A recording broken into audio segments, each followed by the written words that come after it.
Bismillahirrahmanirrahim. Assalamualaikum warahmatullahi wabarakatuh. Bertemu lagi dengan saya pada mata kuliah Sistem Operasi untuk kelas Sistem Operasi pagi gelombang yang kedua, di mana pada hari ini, hari Kamis tanggal 5 November 2020, kita masuk pada pertemuan yang ke-13. Nah, untuk pagi hari ini saya akan memberikan materi tentang deadlock dan thread. Nah, mungkin istilah deadlock dan thread ini pernah Anda dengar pada beberapa materi sebelumnya. Nah, pada kesempatan ini saya akan menjelaskan lebih lanjut mengenai apakah itu deadlock dan thread. Perlu diinformasikan juga bahwa pada pertemuan kali ini nanti sekaligus akan saya informasikan mengenai tugas kelompok bagi kelompok-kelompok yang sudah dibuat pada minggu sebelumnya. Baiklah, untuk lebih jelasnya saya akan membahas dulu untuk materi deadlock dan thread pada pagi hari ini. Pengertian dari deadlock. Deadlock sendiri adalah suatu keadaan di mana dua atau lebih proses itu saling menunggu untuk meminta resource untuk waktu yang tidak terbatas lamanya. Jadi ada sikon di mana ada dua buah proses sama-sama menunggu dan sama-sama meminta sumber daya atau resource untuk waktu yang sama-sama juga tidak bisa ditentukan lamanya atau batas waktunya. Contoh nyata dalam kehidupan sehari-hari adalah gambar seperti ini. Ini digambarkan ada sebuah perempatan di mana perempatan yang pertama ini ada antrian mobil yang juga menuju ke arah sebelah kiri. Di sisi yang sama pada saat yang bersamaan ada antrian mobil juga yang menuju ke arah bawah. Di sisi yang sama ada antrian mobil juga yang menuju ke arah kanan, dan di sisi yang sama juga ada antrian mobil yang menuju ke arah atas. Dan ini betul-betul sikon di mana beberapa bagian antrian ini harus ada yang mengalah salah satu untuk bisa berjalan semuanya. Nah, pada gambar ini menunjukkan hanya satu mobil boleh menempati setiap persimpangan pada suatu waktu. Dan kondisi ini biasanya disebut dengan istilah mutual exclusion. Kemudian yang kedua, mobil boleh diam di persimpangan ketika menunggu untuk sampai ke persimpangan berikutnya, atau dikenal dengan istilah halt and wait. Ketiga, mobil tidak dapat dipindahkan dari tempatnya pada arus lalu lintas, hanya dapat jalan ke depan, yang dikenal dengan istilah no preemption. Yang keempat, kumpulan mobil dalam situasi deadlock, termasuk juga mobil yang ada di tengah persimpangan, atau yang dikenal dengan circular waiting. Solusi yang bisa diberikan pada keadaan seperti ini, traffic light yang mengizinkan arus ke satu arah atau ke arah lainnya dalam satu waktu tertentu. Solusinya diberikan sebuah traffic light untuk bisa mengatur jalannya arus mobil tersebut. Yang kedua, semua mobil hanya boleh belok kiri atau kanan saja. Nah, ini solusi yang bisa diberikan jika mendapati keadaan seperti ini. Contoh yang lain, misalkan pada suatu komputer terdapat dua buah program, sebuah tape drive dan sebuah printer. Di mana program A ini bertugas untuk mengontrol tape drive, sementara untuk program B mengontrol printer. Setelah beberapa saat, program A meminta printer, tetapi printer masih dipergunakan. Berikutnya, B meminta tape drive, sedangkan A masih mengontrol tape drive. Dua program tersebut memegang kontrol terhadap sumber daya yang dibutuhkan oleh program yang lain. Tidak ada yang dapat melanjutkan proses masing-masing sampai program yang lain memberikan sumber dayanya. Tetapi tidak ada yang mengalah.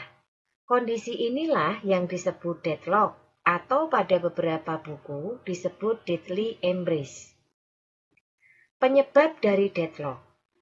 Yang pertama, mutual eksklusif, yaitu proses memiliki hak milik pribadi terhadap sumber daya yang sedang dipergunakan. Jadi, hanya ada satu proses yang menggunakan suatu sumber daya. Proses lain yang juga ingin menggunakannya harus menunggu hingga sumber daya tersebut dilepaskan oleh proses yang telah selesai menggunakannya. Suatu proses hanya dapat menggunakan secara langsung sumber daya yang tersedia secara bebas. Yang kedua, hold and wait, yaitu beberapa proses saling menunggu sambil menahan sumber daya yang dimilikinya. Suatu proses yang memiliki minimal satu buah sumber daya melakukan request lagi terhadap sumber daya. Akan tetapi, sumber daya yang dimintanya sedang dimiliki oleh proses yang lain. Pada saat yang sama, kemungkinan adanya proses lain yang juga mengalami hal serupa dengan proses pertama cukup besar terjadi. Akibatnya, proses-proses tersebut hanya bisa saling menunggu sampai sumber daya yang dimintanya dilepaskan. Sambil menunggu, sumber daya yang telah dimilikinya pun tidak akan dilepas. Semua proses itu pada akhirnya saling menunggu dan menahan sumber daya miliknya. Circular waiting, yaitu kondisi membentuk siklus yang berisi proses-proses yang saling membutuhkan. Proses pertama membutuhkan sumber daya yang dimiliki proses kedua. Proses kedua membutuhkan sumber daya milik proses ketiga, dan seterusnya sampai proses ke N-1 yang membutuhkan sumber daya milik proses ke N. Terakhir, proses ke N membutuhkan sumber daya milik proses yang pertama. Yang terjadi adalah proses-proses tersebut akan selamanya menunggu. Berikutnya, no preemption, yaitu sebuah sumber daya hanya dapat dilepaskan oleh proses yang memilikinya secara sukarela setelah ia selesai menggunakannya. Proses yang menginginkan sumber daya tersebut harus menunggu sampai sumber daya tersedia tanpa bisa merebutnya dari proses yang memilikinya. Strategi untuk menghadapi deadlock. Yang pertama, prevention. Memastikan paling sedikit satu penyebab deadlock tidak berlaku. Yang kedua, avoidance. Sistem menolak request terhadap resource yang berpotensi deadlock atau yang dikenal dengan istilah algoritma Banker. Yang ketiga, detection and recovery. Membiarkan deadlock terjadi lalu mendeteksinya, kemudian melakukan recovery algoritma Ostrich. 4 metode untuk mengatasi deadlock yang akan terjadi. Apa saja 4 metode itu? Yang pertama yaitu strategi Ostrich. Pendekatan yang paling sederhana adalah dengan menggunakan strategi burung unta. Masukkan kepala dalam pasir dan seolah-olah tidak pernah ada masalah sama sekali. Beragam pendapat muncul berkaitan dengan strategi ini. Menurut para ahli matematika, cara ini sama sekali tidak dapat diterima. Dan semua keadaan deadlock harus ditangani. Sementara, menurut para ahli teknik, jika komputer lebih sering mengalami kerusakan disebabkan oleh kegagalan hardware, error pada kompilator, atau bugs pada sistem operasi, maka ongkos yang dibayar untuk melakukan penanganan deadlock sangatlah besar, dan lebih baik mengabaikan keadaan deadlock tersebut. Metode ini biasanya diterapkan pada sistem operasi Unix dan Minix. Mencegah deadlock. Metode ini merupakan metode yang paling sering dipergunakan. Metode pencegahan dianggap sebagai solusi yang bersih dipandang dari sudut tercegahnya deadlock. Tetapi pencegahan akan mengakibatkan kinerja utilisasi sumber daya yang cukup buruk. Berikut adalah tabel deadlock. Syarat untuk mutual exclusion, langkahnya melakukan spooling sumber daya. Kemudian kelemahannya dapat menyebabkan chaos. Syarat yang kedua, hold and wait, yaitu meminta sumber daya di awal. Kelemahannya sulit memperkirakan di awal dan biasanya tidak optimal. Yang ketiga, no preemptive, mengambil sumber daya di tengah proses. Kelemahannya hasil proses tidak akan baik.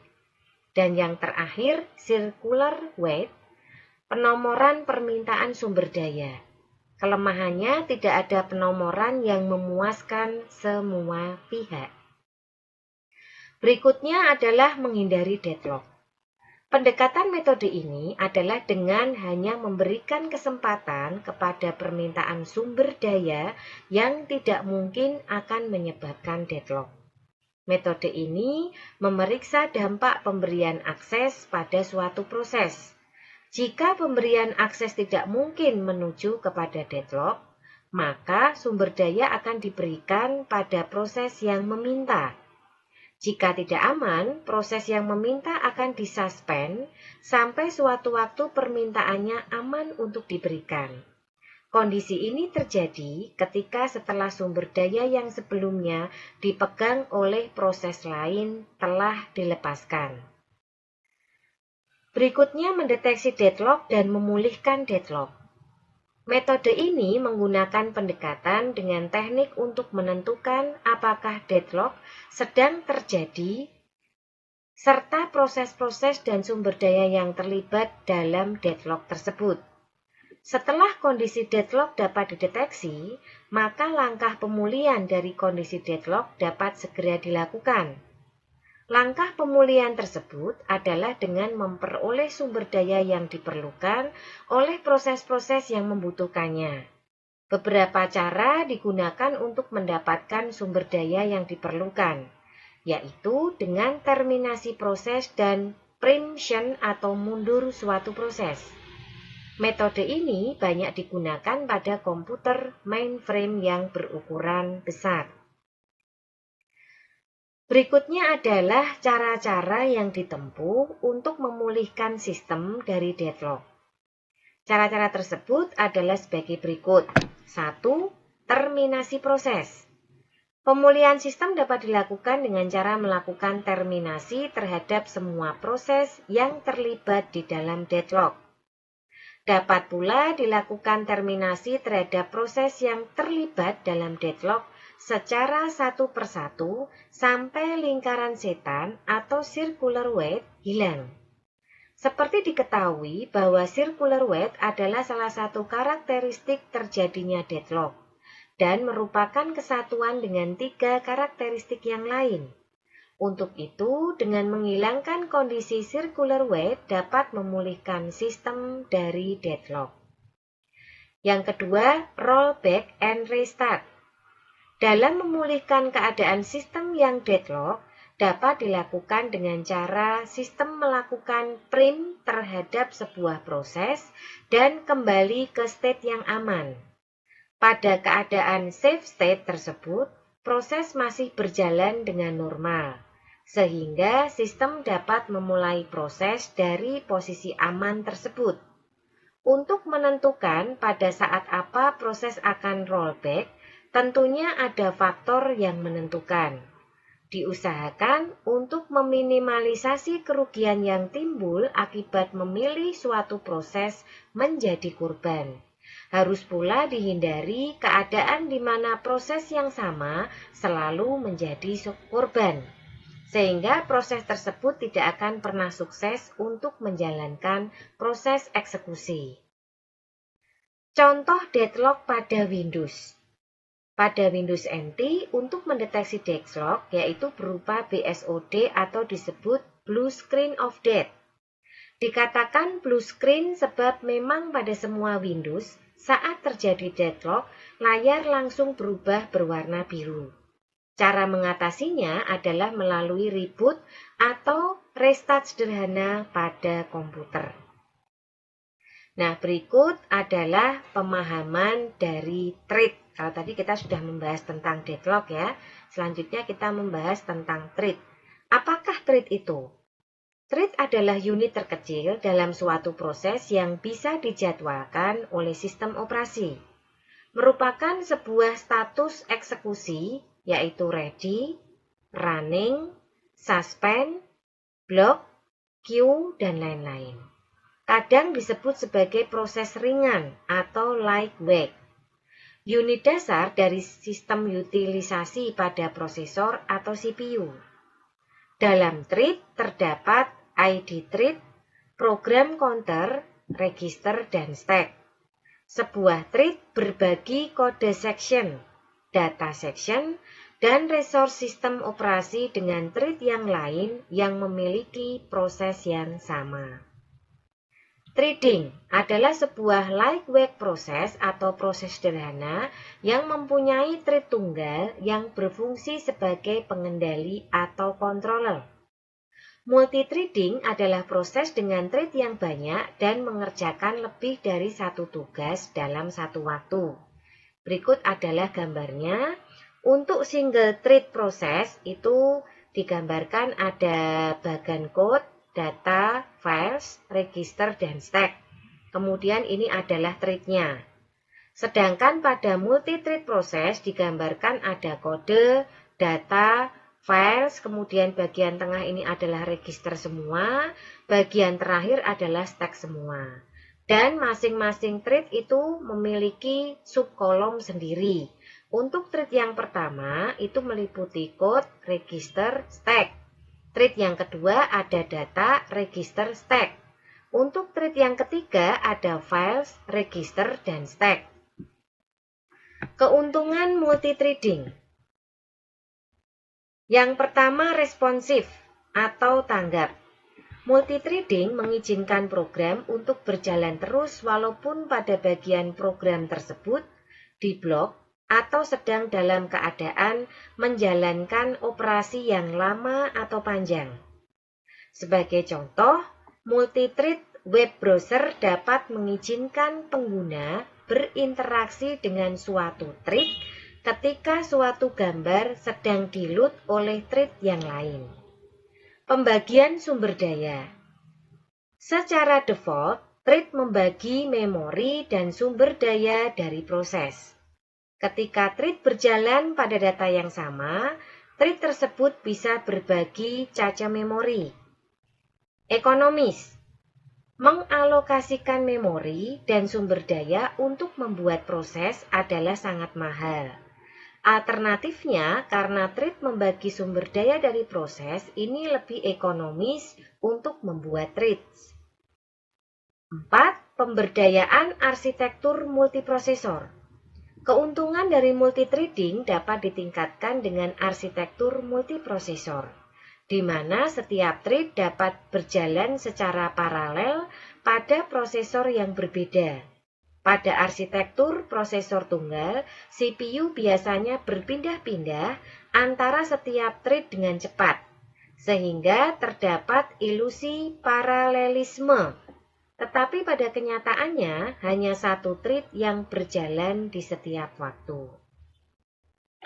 Adapun kerugian dari multithreading, multiple thread bisa mengganggu satu sama lain saat berbagi hardware resource, misalnya caca memori. Execution time atau waktu proses. Dari sebuah single thread tidak dapat diimprove atau ditambah, tapi malah bisa diturunkan. Ini terjadi karena penurunan frekuensi yang dibutuhkan ketika terjadi pergantian thread yang berjalan. Harus ada dukungan dari hardware ataupun software untuk melakukan multithreading.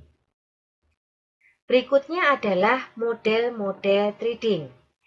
Kernel level threading, thread ini dibuat oleh pengguna yang berkorespondensi satu-satu dengan entitas-entitas yang terjadwalkan yang berada di kernel. Ini merupakan implementasi atau penerapan paling sederhana dari threading. Meliputi thread kernel didukung langsung oleh sistem operasi. Yang kedua, pembuatan, penjadwalan, dan manajemen thread dilakukan oleh kernel pada bagian kernel space. Yang ketiga, pengaturan thread dilakukan oleh sistem operasi, sehingga pembuatan dan pengaturan kernel thread lebih lambat dibandingkan user thread. Untuk user level threading, sebuah pemetaan N-1 yang berarti bahwa semua level aplikasi thread dipetakan ke entitas tunggal yang ada di kernel. Dengan pendekatan ini, switching proses dapat dilakukan dengan sangat cepat. Yang pertama, thread pengguna didukung oleh kernel serta diimplementasikan dengan pustaka atau library thread pada tingkatan user. Yang kedua, pustaka atau library menyediakan fasilitas untuk pembuatan thread, penjadwalan thread, dan manajemen thread tanpa dukungan dari kernel. Yang ketiga, semua pembuatan dan penjadwalan thread dilakukan dalam ruang pengguna tanpa campur tangan dari kernel. Berikutnya kita akan membahas apakah peran thread di dalam sistem operasi. Yang pertama, sistem operasi telah mendukung proses multithreading. Yang kedua, setiap sistem operasi memiliki konsep tersendiri dalam pengimplementasiannya. Yang ketiga, sistem operasi dapat mendukung thread pada tingkatan kernel maupun tingkatan pengguna. Nah, berikut adalah gambaran dari hubungan many to one, di mana di sini pada bagian ini ada satu kernel dihubungkan dengan beberapa user thread, ya. Dan keterangannya memetakan beberapa thread tingkatan pengguna ke sebuah thread tingkatan kernel. Pengaturan thread dilakukan dalam ruang pengguna sehingga lebih efisien. Hanya satu thread pengguna yang dapat mengakses thread kernel pada satu saat. One-to-one.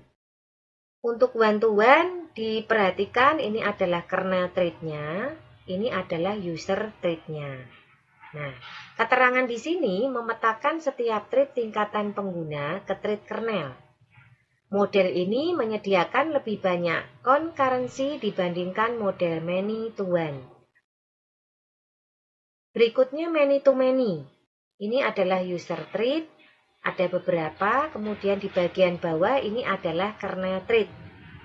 Untuk hubungan many-to-many, mengelompokkan banyak thread pengguna untuk dipetakan ke thread kernel yang jumlahnya lebih sedikit atau sama dengan tingkatan pengguna, mengizinkan sistem operasi untuk membuat sejumlah thread kernel. Berikutnya adalah cancellation. Thread cancellation ialah pemberhentian thread sebelum tugasnya selesai. Umpama, jika dalam program Java hendak mematikan Java Virtual Machine atau JVM.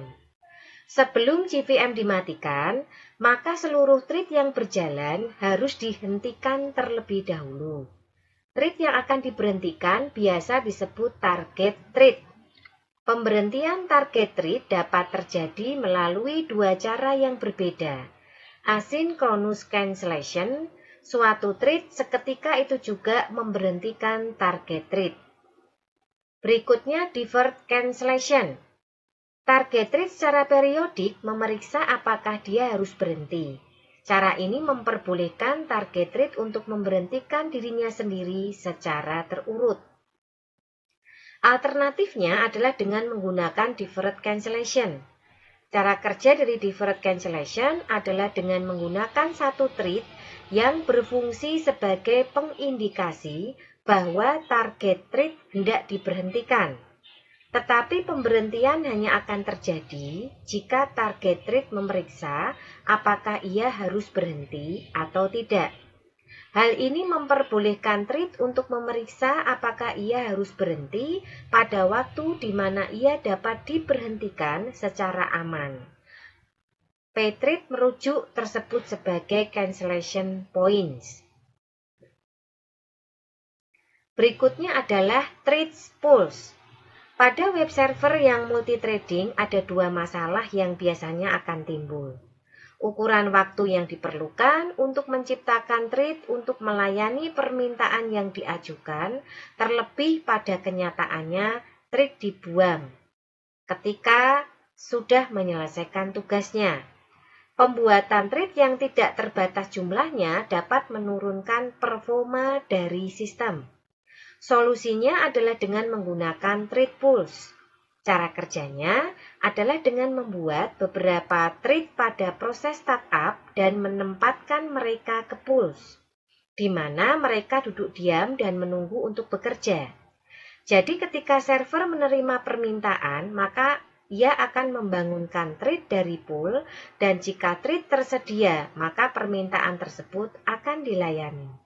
Ketika treat sudah selesai mengerjakan tugasnya, maka ia kembali ke pool dan menunggu pekerjaan lainnya.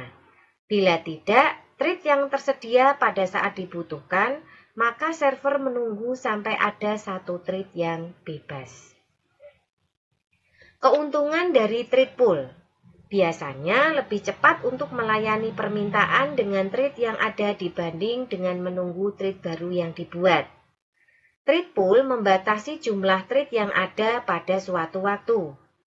Hal ini penting pada sistem yang tidak dapat mendukung banyak treat yang berjalan secara concurrent. Oke, ini tadi adalah materi deadlock dan treat ya, yang saya berikan pada kesempatan pagi hari ini. Nah, sesuai dengan yang sudah saya instruksikan bahwa pada materi pagi hari ini saya juga akan memberikan tugas untuk yang kelompok ya. Perlu diketahui bahwa kemarin itu kita ada tugas untuk mengumpulkan ini nama-nama anggota ya. Ya ini kebetulan belum, maka di sini saya buatkan dulu. Tugas mengumpulkan daftar anggota kelompok. Ya. Dibuat dalam format Word, berisi nama lengkap, jurusan, dan kota asal kampus. Nah, ini tenggat waktunya saya berikan hari ini ya. Jadi untuk pelaksanaannya batas waktunya itu hari Kamis. Ya. Ini untuk tugas yang pertama. Mengumpulkan daftar anggota kelompok. Nah, berikutnya untuk tugas yang kedua. Nah, di sini untuk yang tugas keduanya adalah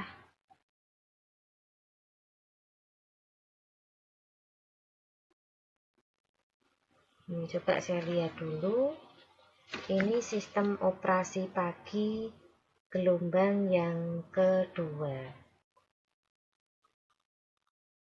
Oke, baik, saya minta dulu nanti untuk membuat sebuah link ya ke classroom-nya. Diperhatikan untuk link classroom-nya itu seperti ini. Nanti silahkan Anda yang ketua kelompok perwakilan tadi untuk masuk ya, kemudian mengirimkan tugasnya. Nah, yang perlu diperhatikan untuk tugas kelasnya ini dibuat dalam format Word. Ini saya edit dulu sebentar. Kemudian dibuat versi PDF.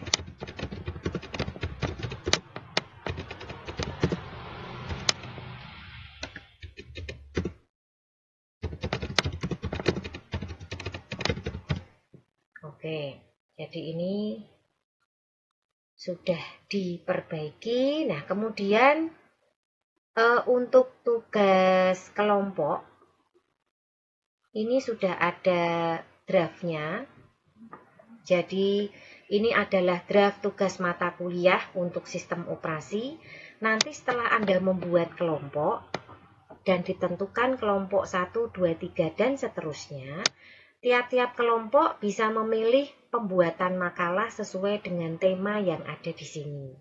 Sebagai contoh untuk kelompok 1, nanti temanya tentang pengantar sistem operasi yang berisi dasar sistem operasi, penjelasan konsep kerja, input proses output beserta contoh-contohnya, dan sistem call. Yang kelompok 2, struktur sistem operasi. Biasanya menjelaskan struktur operating system dan komponen-komponennya. Yang ketiga, contoh-contoh dari sistem operasi. Mulai dari sistem operasi yang berbasis TUI, Text User Interface. Dan kelompok yang keempat, generasi sistem operasi, mulai dari generasi awal sampai sekarang. Dan sebutkan juga contoh-contohnya. Kemudian kelompok yang kelima, itu temanya tentang hardware, di mana yang dibahas nanti mengenal perangkat keras komputer, bagaimana hubungannya dengan melihat komponen-komponen sistem operasi, dan membuat bagan hardware. Kelompok 6 nanti membuat tema tentang proses, mulai dari menjelaskan proses, batch proses, menjelaskan thread, dan multi-thread. Kelompok 7 nanti membahas tentang scheduling, pengertian dan contohnya. Kelompok 8 membahas tentang deadlock, seperti yang tadi baru saya jelaskan, menjelaskan tentang deadlock dan menyelesaikan masalah deadlock. Kelompok 9 ini membuat tema tentang contoh-contoh dari sistem operasi, di mana sistem operasi yang berbasis GUI, Graphical User Interface. Kelompok 10, sistem operasi untuk jaringan, meliputi definisi dan contoh. Kelompok 11, contoh-contoh penggunaan sistem operasi dalam kehidupan sehari-hari di bidang industri, meliputi definisi, contoh, sampai dengan studi kasus. Kelompok 12, contoh-contoh penggunaan sistem operasi dalam kehidupan sehari-hari di bidang pendidikan, meliputi definisi, contoh, dan studi kasus. Kelompok 13, contoh-contoh penggunaan SO dalam kehidupan sehari-hari di bidang transportasi, meliputi definisi, contoh, sampai dengan studi kasus. Kelompok 14, contoh-contoh penggunaan SO dalam kehidupan sehari-hari di bidang teknologi, informasi, dan komunikasi, meliputi definisi, contoh, dan studi kasus. Nah, ini masih ada sampai dengan kelompok 16. Seandainya nanti kelompok yang dibuat itu berhenti hanya sampai kelompok 12, berarti nanti Anda hanya berhenti temanya sampai di sini. Kalau misalkan setelah kelompok 12 ada kelompok lain lagi karena tidak dapat kelompok, maka secara otomatis masuk menjadi kelompok 13. Nah, berikutnya adalah petunjuk dan teknis untuk pembuatan makalah. Yang pertama, makalah dibuat dalam format Word. Font type-nya adalah Times New Roman, marginnya 4343. Isi makalah meliputi pendahuluan, tema, pembahasan, kesimpulan, daftar pustaka. Ini merupakan isi yang paling inti. Kemudian pada bagian akhir ada lampiran dalam format tabel yang berisi pembagian tugas untuk masing-masing anggota kelompok lengkap dengan tugasnya. Bagi mahasiswa yang tidak mengumpulkan tugas atau tidak andil dalam pembuatan tugas kelompok, boleh diisi kosong. Jadi nanti ketua kelompok memang harus tegas ya. Kemudian batas waktu pengumpulan tugas ini 18 November 2020. Tugas makalah yang sudah jadi kemudian dibuat dalam format PDF dan dikirimkan ke Classroom oleh ketua kelompok. Pada bagian awal ada cover lengkap dengan logo Universitas Telkom dan berisi nama dosen pengampu, berikut nama-nama anggota kelompok lengkap dengan kota asal. Isi makalah akan lebih baik jika dilengkapi gambar-gambar dan sebutkan sumbernya. Pada setiap makalah yang dikumpulkan, berikan identitas untuk ketua kelompok masing-masing kelompok. Nah, mohon diperhatikan petunjuk dan teknis pembuatan makalah ini, sehingga nanti Anda bisa mengumpulkan sesuai dengan tema dan tidak ada permasalahan. Berikut ini saya buatkan tugas kalian. Jadi di sini pembuatan makalah, sistem operasi. Tema makalah ditentukan berdasarkan kelompok. Perhatikan petunjuk teknis mengumpulkan tugas. Ya, untuk batas waktunya itu adalah tanggal 18 ya. 18 November ini untuk mengumpulkan tugas. Baiklah, kira-kira itu yang bisa saya sampaikan pada materi untuk pagi hari ini. Sekali lagi tolong diperhatikan untuk batas waktu pengumpulan tugasnya. Jika ada yang kurang paham, silahkan bertanya bisa melalui Japri atau melalui WA Group. Bagi mahasiswa yang belum masuk ke WA Group, harap menghubungi saya. Kira-kira itu saja, mohon maaf jika dalam penyampaian ada yang kurang berkenan. Wassalamualaikum warahmatullahi wabarakatuh.